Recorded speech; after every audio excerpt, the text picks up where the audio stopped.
Hi friends, welcome to వాణి రుచులు.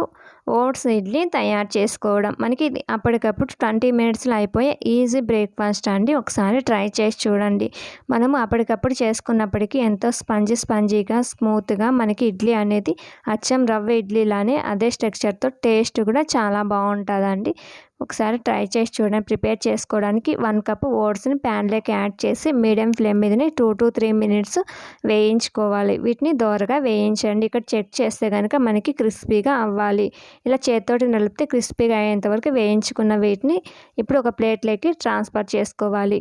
అదే ప్యాన్లోకి 1/2 cup Bombay రవ్వని యాడ్ చేసి దీన్ని కూడా మీడియం ఫ్లేమ్ మీదనే దోరగా వేయించుకోవాలి.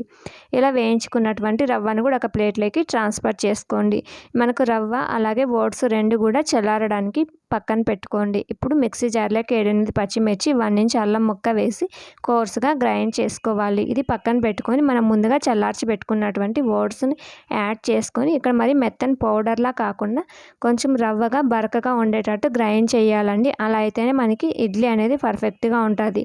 మెత్తగా అయితే కనుక ఇడ్లీ అనేది జిగురుగా ఉంటుంది. ఇందులోకి వేయించి పెట్టుకున్నటువంటి బొంబాయి రవ్వ, అలాగే 1 teaspoon salt, 1/2 teaspoon వంట సోడా, 1/2 కప్పు క్యారెట్ తురుము, 1 మీడియం సైజు క్యాప్సికమ్ కట్ చేసినది, అలాగే 1/2 కప్పు బఠానీ యాడ్ చేసుకొని అలాగే గ్రైండ్ చేసి పెట్టుకున్నట్టు పచ్చిమిర్చి అల్లం తరుగును కూడా యాడ్ చేసి గరిటెతోటి బాగా మిక్స్ చేయండి.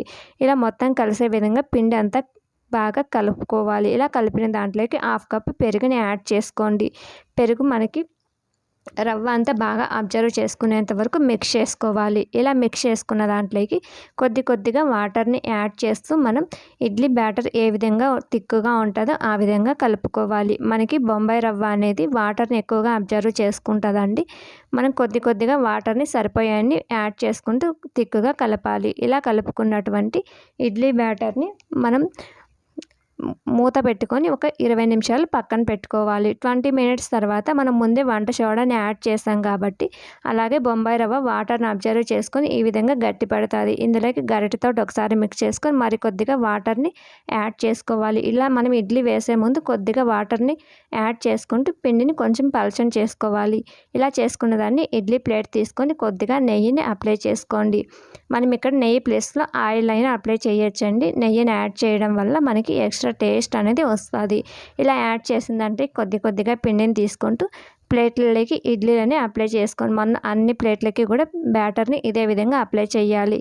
ఇలా చేసిన దాన్ని ఇప్పుడు మనం స్టవ్ మీద ముందే ఇడ్లీ గిన్నెలోకి నీళ్ళని వేడి చేసుకోవాలి. ఇలా ఎసురు తెరలకాగుతున్నప్పుడు ఇడ్లీ ప్లేట్లని మనం ఇడ్లీ గిన్నెలో పెట్టి మూత పెట్టి మీడియం ఫ్లేమ్ మీద 10 to 15 మినిట్స్ ఉడికించుకోవాలి. 15 మినిట్స్ తర్వాత మనకి ఈ విధంగా ఉంటాయి.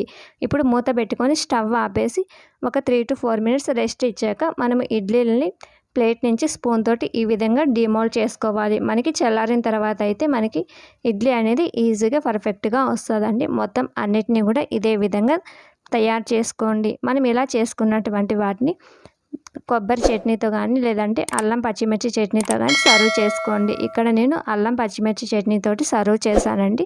మనకి టేస్ట్ అనేది చాలా బాగుంటుంది. ఈ వీడియో కనుక నచ్చినట్లయితే లైక్ చేయండి, షేర్ చేయండి, సబ్స్క్రైబ్ చేయండి. అలాగే రెసిపీ ఎలా వచ్చిందో కామెంట్ బాక్స్లో కామెంట్ చేయండి.